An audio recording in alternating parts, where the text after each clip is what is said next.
Closing the breach is our primary goal. But I hope we might also discover what was used to create it. Any artifact of such power is dangerous. The destruction of the Conclave proves that much. You don't think whatever created the explosion was destroyed in the blast? You survived, did you not? The artifact that created the breach is unlike anything seen in this age. I will not believe it destroyed until I see the shattered fragments with my own eyes. We would do well to try to recover whatever created the breach. Liliana's people have scoured the area near the blast and found nothing.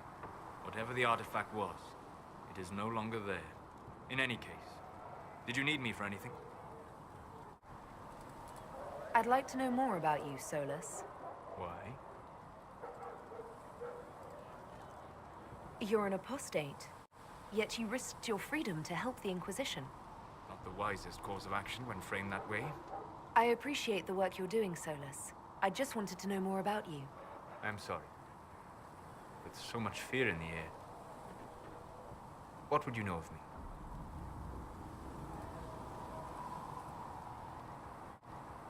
Have you always traveled and studied alone? Not at all. I have built many lasting friendships. Spirits of wisdom, possessed of ancient knowledge, happy to share what they had seen. Spirits of purpose helped me search. Even wisps, curious and playful, would point out treasures I might have missed. I don't know of any spirits by those names. They rarely seek this world. When they do, their natures do not often survive exposure to the people they encounter. Wisdom and purpose are too easily twisted to pride and desire. You're saying that you became friends with Pride and Desire demons? They were not demons for me. Meaning? The Fade reflects the minds of the living. If you expect a spirit of wisdom to be a pride demon, it will adapt.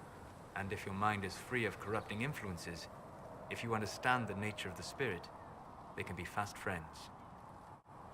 I'm impressed that you could become friends with spirits.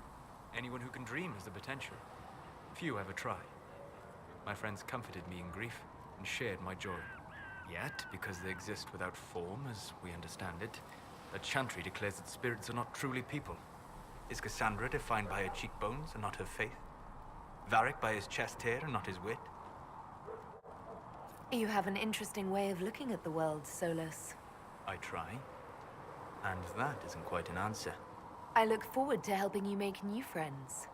That should be... well... That isn't quite an answer either. What made you start studying the Fade?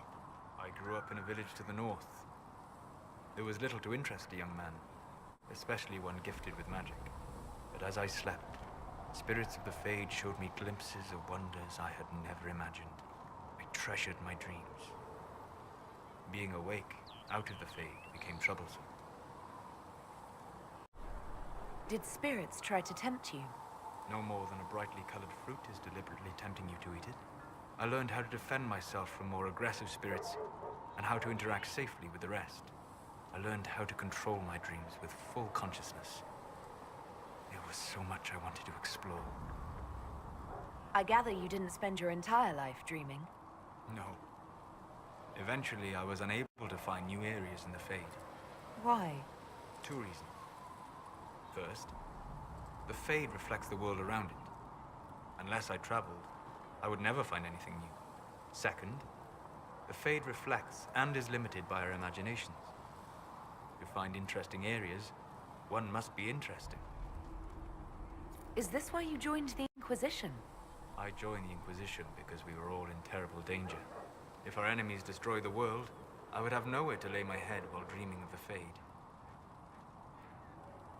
I wish you luck. Thank you. In truth, I've enjoyed experiencing more of life to find more of the Fade. How so? You train your will to control magic and withstand possession. Your indomitable focus is an enjoyable side benefit. You have chosen a path whose steps you do not dislike because it leads to a destination you enjoy. As have I. Indomitable focus? Presumably. I have yet to see it dominated. I imagine that the sight would be fascinating.